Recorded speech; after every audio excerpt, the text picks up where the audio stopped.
and welcome back to my channel. So I frequently get asked, how do you manage to support yourself at uni by yourself, travel, put money in savings, all at the same time? In today's video, I'm going to be showing you how I managed to travel really cheaply. So my younger sisters texted me earlier in the week with a really good deal for a weekend away in Edinburgh near Christmas. It was £150 for 4 days, which to be fair is a really good price, but I set myself a challenge to make it cheaper. In this video, I'll be going through the process of how I found a cheaper deal.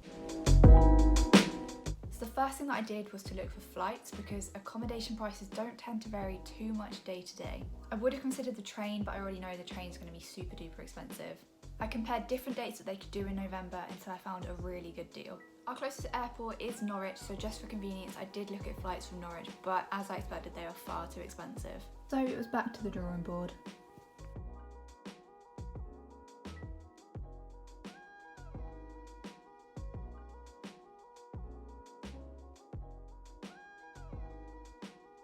So EasyJet did have some cheap return flights on the date that I wanted back from Edinburgh, but they were just at horrible times, so you'd lose a whole day. So I thought I'd go and check out what offers other airlines had.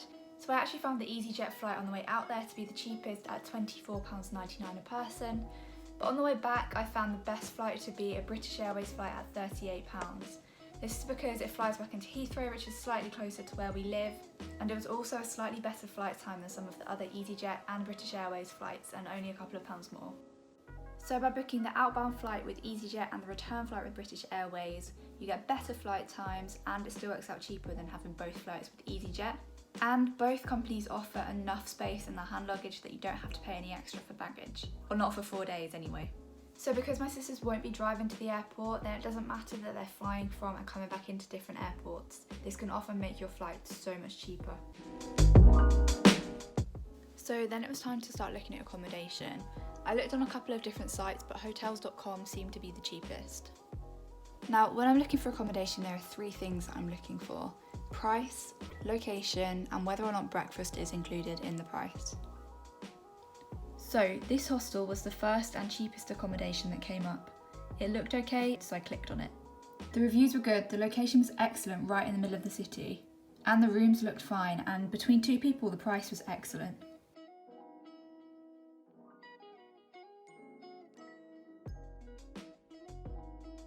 So that hostel looked fine, but I just kept scrolling a bit just to see if there was anything else. And then I came across this hostel, and wow. We don't know what the situation is going to be with COVID, so I'm only looking at private rooms.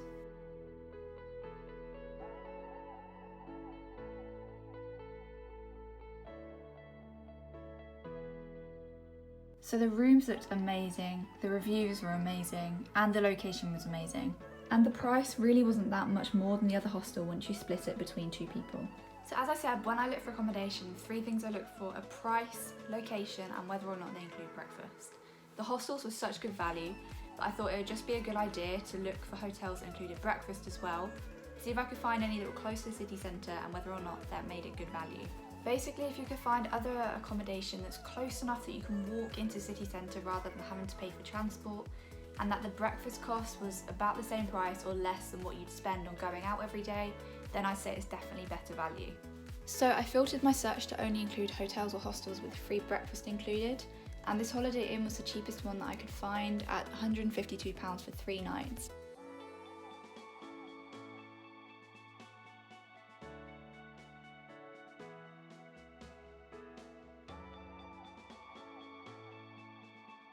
It was only slightly further away from the city centre than the hostel, and it still had really good reviews.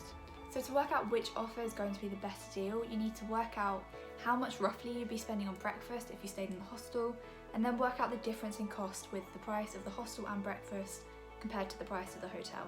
So the cost of the hostel per person with free cancellation, which is a good idea at the moment with COVID, that will come to £63.50.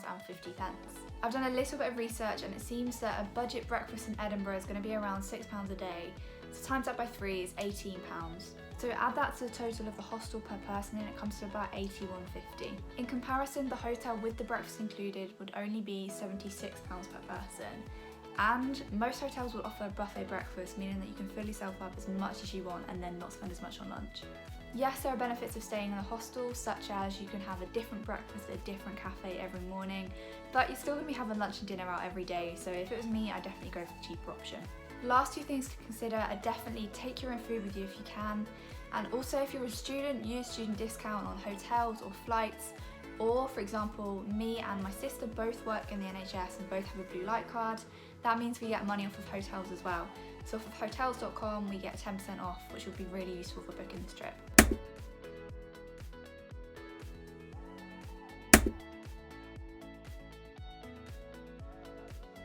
Please, whatever you do, do not forget to use Top Cashback. So, did I complete my challenge of making the trip cheaper than the price my sisters found? Yes, so in total, if you booked the hotel and the flights with EasyJet on the way there and British Airways on the way back, the total cost would come to £138.99, which yes, I know is only about £10 cheaper, but £10 is £10. That could pay for a lunch out while you're there. And if you wanted to cut down on the cost anymore, you could always go for the cheapest hostel I found in the first place. If you take the blue light discount off of that price, that would cut the cost down by about £7.50 each as well, which makes the total almost £20 cheaper than what my sisters found.